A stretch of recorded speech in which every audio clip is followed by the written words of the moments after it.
Hi hello అండి. మన చిన్నతనంలో అమ్మ చేసిన వంటలు రుచి ఇప్పటికీ గుర్తుంటుందండి. అసలు మర్చిపోలేం కదా. అలాంటిదే ఒక రెసిపీ అండి, ఒక చట్నీ అన్నమాట. మా అమ్మ చేస్తే ఇది నాకు చాలా ఇష్టం. అడిగి మరీ చేయించుకునేదాన్ని అనమాట నేను ఈ పచ్చడి. నేనండి మీ కపిల్ దండు కుకింగ్ అండ్ మోర్కి స్వాగతం. ఇదేంటో కాదండి, దోసకాయ మా అమ్మ నిప్పుల మీద కాల్చి పచ్చడి చేసేది. వేడి వేడి అన్నంలో కొంచెం నెయ్యి వేసుకొని తింటే ఆ రుచి నాకు ఇప్పటికీ జ్ఞాపకమే అన్నమాట. అది గుర్తొచ్చి నేను అప్పుడప్పుడు చేసుకుంటుంటానండి. ఈరోజు ఆ రెసిపీ మీకు చూపిస్తున్నాను. దోసకాయని ఇప్పుడు నిప్పు లేవు కాబట్టి నేను స్టవ్ మీదే కాలుస్తున్నాను. ఇందుకోసం ఒక గుప్పెడు పల్లీలు, ఒక 4-5 వెల్లుల్లి రెబ్బలు, కొంచెం చింతపండు, ఒక దోసకాయ, ఒక 10-12 పచ్చిమిరపకాయలు. వీటికి కావాల్సింది ఇంతేనండి. దోసకాయ ముందు స్టవ్ వెలిగించేసి స్టవ్ మీద ఒక ట్రే లాంటిది పెట్టాను. దాని మీద దోసకాయ పెట్టి కాల్చుతున్నాను అనమాట. ఇంకా ఆప్షన్ లేదు కదా, ఇప్పుడు పొయ్యి నిప్పులు అంటే ఎక్కడి నుంచి తేవాలి. అందుకని అది గుర్తొచ్చినప్పుడల్లా ఆ పచ్చడి నేను ఇలాగే చేస్తాను. దీన్ని బాగా ఈవెన్గా చుట్టూ కాల్చుకోవాలి. అది పొట్టంతా నల్లగా అయిపోతుందండి.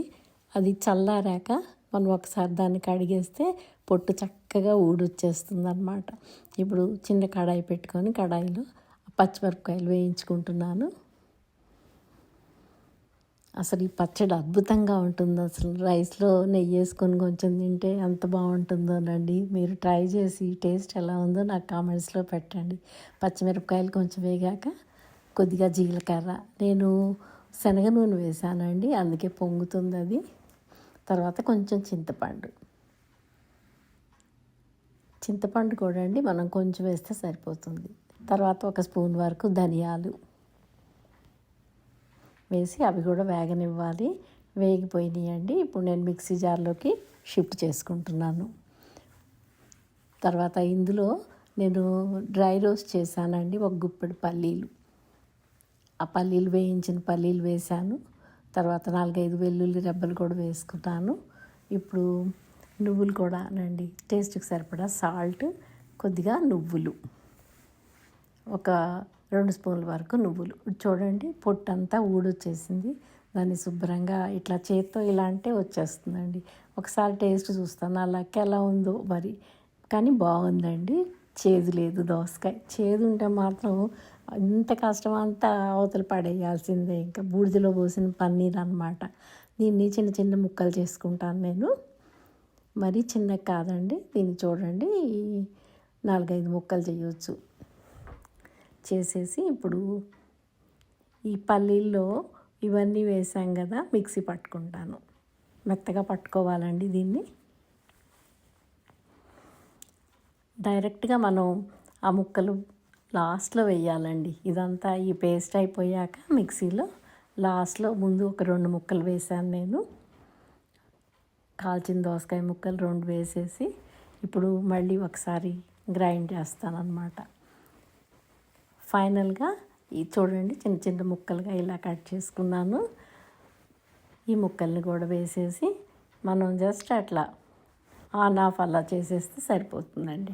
అంటే ముక్కలు ఊరికే ఆ పచ్చడిలో కలిసిపోతే సరిపోతుంది. అలాగే కొంచెం కొత్తిమీర కూడా వేసుకున్నాను. కొత్తిమీర వేస్తే చాలా టేస్టీగా ఉంటుంది పచ్చడి.